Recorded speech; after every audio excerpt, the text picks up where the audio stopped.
Apa? Terus? Bojoku ki getak. Piye? Kan tak USG jare wedok. Heeh. Wedok tenan ndrale. Bojoku ra betah to, digertak. Grubiak. Ayo nduk ndang metu. Dalane selanggo gantian ropake. Wah, anakku langsung perucut metu.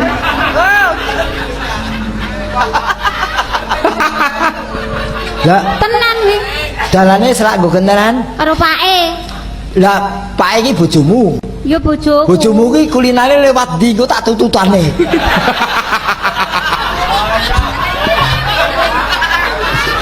Wong dalan. Oh iya. Ya ora mah itu ya wong mbok menawa bojomu ki wis ra betah. Lah iya, ning ya cerdasne anakku. Nggon apa? Ya sadurunge digertak kuwi mana wis telepon aku. Heeh. Bu. Apa nduk? Apa nduk? Ning jero kene sumpek e, Bu, ngono. Heeh. Lah terus piye ngono? Wis sumpek yo ngene peteng dedet ya sabar. Engko dilungkas rak ya metu. Engko terus weruh padange listrik mergo PLN. Heeh. Lah terus lah ning aku ra betah ibu ning kene. Lah ngopo? Heeh. Lah ning kene wis peteng ngene iki nggone sumpek ana ndas gundul wirawiri wae ngono.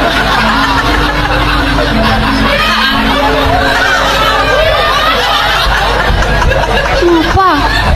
Kuwi ndase sapa? Lah ya kuwi terus anakku rak ya bingung. Lah kok ya ora mbok ingo nek ngerti nek ndas gundul wirawiri mbok jajal dinguk sapa? Lah piye to Bu wong tak ingok ki malah ngidoni. Ora liburan rapopo, ora healing rapopo, ora gaya ya rapopo. Apa meneh trimo ora mbok bolo. Alah matur nuwun rapopo. Lah wong ki ya sak mampune ya sak kuwate. Ketimbang ndasmu botak mikirne gaya hidup, ya mending uripmu apa anane sing penting damai. Penak to, romasa kutembel gedes. Ngomong halus nenggone wong niku biasane nanggone wong sing sugih-sugih. Ngomong nanggone wong randuwe kadang ora sopan. Nggih napa mboten? Mriki wonten napa kathah? Tiange dugi te mriki. Ora. Aku ora ngomong kudunge apa. Kadang-kadang wong ki pilih-pilih, nek nyopo wong ya pilih-pilih, nek karo sing sugih apik, nek karo sing randuwe kurang apik. Nyun sewu Bu, wong sing jenengan anggap sugih, kaya raya, niku lho wayah ana BLT ngaku melarat.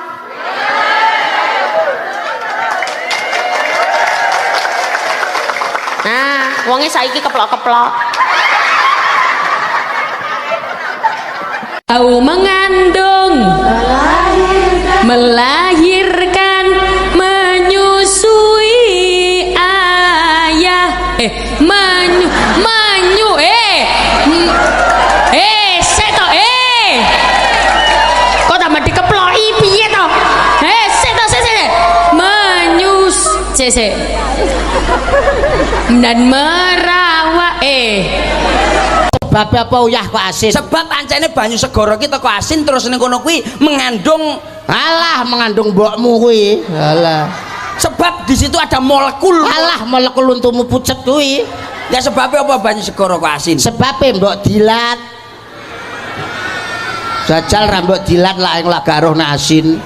Pinter bocah kene ae. Bocah kok iso pinter. Wong bedekan kok mau kalah ngono ki nyapa jajal awakmu. Lha iki iso lampu ki sebab apa padang ini ki. Sebabnya mengandung aliran listrik. Alah keliru. Enek diesel nyetrum mbokmu. Setrum. Alah setrum ge nyetrum mbokmu. Lah sebab apa lampu kok padang? Sebab mripatmu melek jajal merem. Nah, pet. Tunggalane laut lho kuwi. Kok bocah ki kok rumangsaku. Bedean